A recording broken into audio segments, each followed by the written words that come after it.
At the edge of a forgotten village where the world seemed to slow down, there stood an old railway station. The station was a relic of the past, with crumbling bricks and fading paint, holding memories of a time when it was a bustling hub of life.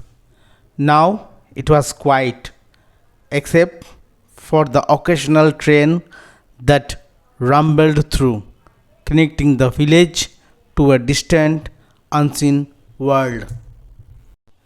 On a wooden bench, worn smooth by countless passengers, sat an old man.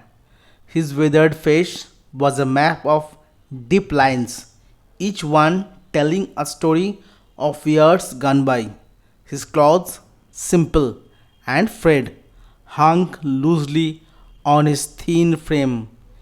In his lap rested a small, battered suitcase, a keepsake from time when he had more places to go. The old man's eyes, clouded with age, stared down the empty tracks as if searching for something just out of reach. He had been sitting there for hours, perhaps longer, lost in his thoughts. To anyone passing by, he might have appeared as just another weary traveler waiting for a train. But there was a sadness in his gaze, a quiet resignation that hinted at a deeper story. He was not waiting for a train, or at least not only for a train. He was waiting for something more, a connection to the life he once knew. The village, with its narrow lanes and thatched roofs, had been his home for as long as he could remember. But time had changed things. The children he once knew had grown up and moved to the city, chasing dreams that the village could not offer. The friends he had shared his days with had passed on one by one, leaving him behind. His own family, once his pride and joy, had urged him to join them in the city.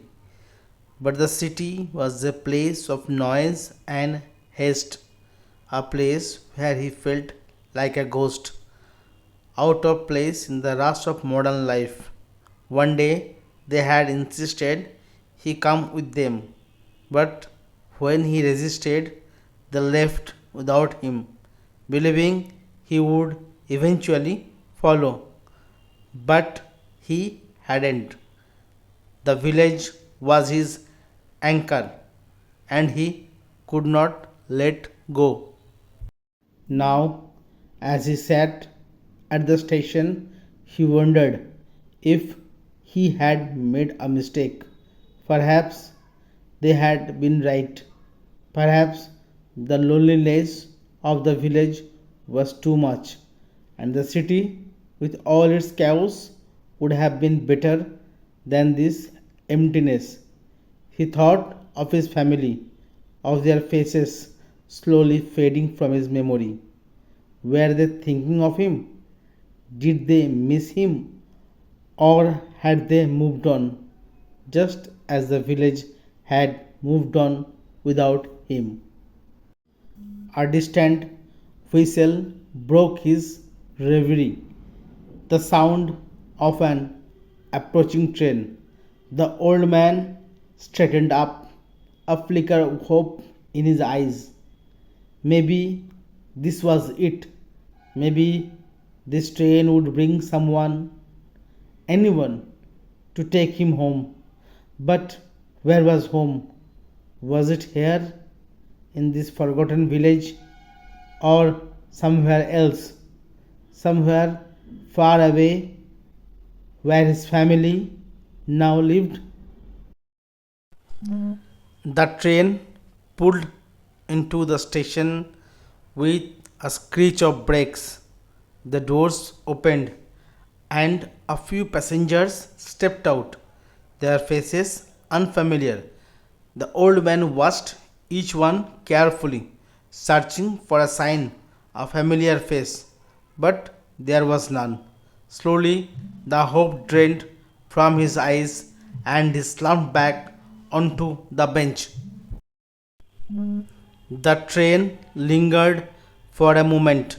Then, with a sigh of steam, it pulled away, taking with it the last traces of life that the station would see that day. The old man remained on the bench, watching the train disappear into the horizon until it was nothing but a memory. As the station fell silent once more, the old man closed his eyes. Maybe he was still waiting for someone to take him home. Or maybe, just maybe, he had already realized that home was not a place, but a time that had long passed, leaving him here, stranded between the past and the present, a lonely traveler in a world that had moved on without him.